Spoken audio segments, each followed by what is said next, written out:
जी अस्सलाम वालेकुम। Vivo X100 और 200 की शानदार कामयाबी के बाद अब चाइनीज़ मार्केट के अंदर इस टाइम जो लीडिंगली लॉन्च होने वाला है वो X200S मोबाइल जो है वो इस टाइम लॉन्च होने वाला है along side with the X200S ultra. ये मिड सेगमेंट या बजट मोबाइल नहीं है, ये एक प्रीमियम सेगमेंट का मोबाइल है जिसकी प्राइस भी प्रीमियम ही होने वाली है, लेकिन ये सेट टू लॉन्च है इस टाइम चाइनीज़ मार्केट में और इसी मंथ ये लॉन्च हो जाएगा।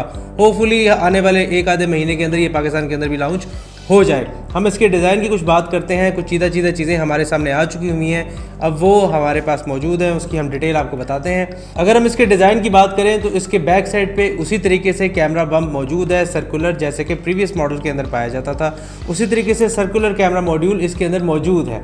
अगर हम इसके साइड रेल्स की बात करें तो ये फ्लैट रेल्स इसके अंदर मौजूद है, जिसे हम फ्लैट एज रेल्स कहते हैं, वो इसके अंदर मौजूद है। और अगर हम डेब्यू की बात करें तो ये अपने along side with the X200S ultra के साथ वो लॉन्च होगा।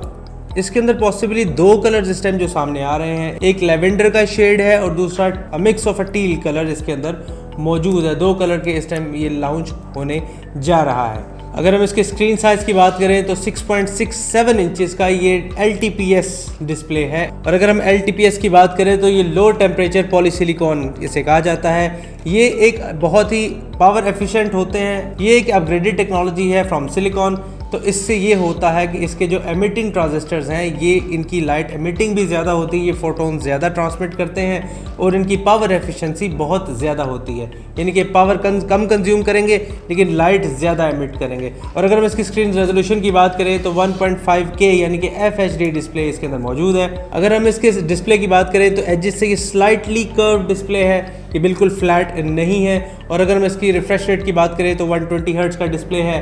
और अगर 120 हर्ट्ज़ को हम देखते हैं तो डेफिनेटली आपको गेमिंग के अंदर तो बहुत ही अच्छा ये परफॉर्म करने वाला है। और अगर हम इसके फिंगरप्रिंट सेंसर की बात करें तो ये एम्बेडेड है डिस्प्ले के अंदर और ये एक अल्ट्रासोनिक फिंगरप्रिंट सेंसर है। और अगर हम इसको कंपेयर करें ऑप्टिकल फिंगरप्रिंट सेंसर से तो ये उसकी निस्बत बहुत ही फास्ट होता है। और जहाँ तक बात रही इसके चिपसेट की तो इसके अंदर MediaTek का Dimensity 9400 प्लस मौजूद है, जो कि इसके प्रीवियस वर्जन के अंदर 9400 था, लेकिन इसके अंदर 9400 प्लस मौजूद है। And this is the first smartphone of this lineup जो इस चिपसेट के साथ लॉन्च हो रहा है। और अगर हम इसकी क्लॉक स्पीड की बात करें तो 3.7 गीगाहर्ट्ज़ की स्पीड है और ये बहुत अच्छी स्पीड है।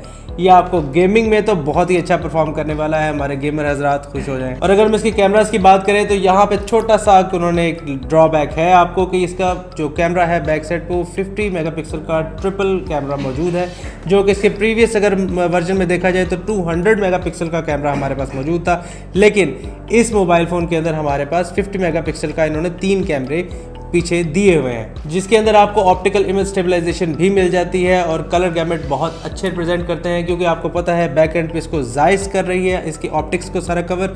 तो जायस ऑलरेडी एक बहुत ही अच्छा नाम रखती है ऑप्टिक्स के अंदर। और अगर हम इसके फ्रंट कैमरा की बात करें तो 32 मेगापिक्सल का इसका फ्रंट कैमरा है along side with the triple camera setup. इसके अंदर 3x पेरिस्कोप टेलीफोटो लेंस भी मौजूद है, जो कि आपको 15 मिलीमीटर और 70 मिलीमीटर दोनों ही फोकल लेंथ पे आपको शूट करने की कैपेबिलिटी देता है। जहां तक बात रही वीडियोग्राफी की तो 4K तक आप बड़ी आराम से इसके अंदर शूट कर सकते हैं, बल्कि इसका जो फ्रंट कैमरा है वो भी 4K वीडियो को शूट कर सकता है। वीरेश कुमार अपने टेक मैगजीन में लिखते हैं कि इसके अंदर जो बैटरी है वो 6000 मिली एम्प आवर की बैटरी है, जो कि इसके प्रीवियस अगर वर्जन में देखा जाए तो 5800 मिली एम्प आवर की बैटरी मौजूद थी। ये स्लाइटली अपग्रेडेड है तो ये 6000 मिली एम्प आवर की बैटरी इसके अंदर मौजूद है। उसके साथ साथ अगर मैं इसकी चार्जिंग सपोर्ट की बात की जाए तो 90 वाट की ये चार्जिंग अपने अंदर सपोर्ट रखता है। अब इसके साथ इसके बॉक्स के अंदर कौन सा चार्जर हमें मिलता है हमें नहीं आइडिया कि वो कितने वाट का होगा, बट ये मोबाइल जो सा है ये 90 वाट की चार्जिंग तक सपोर्ट करता है।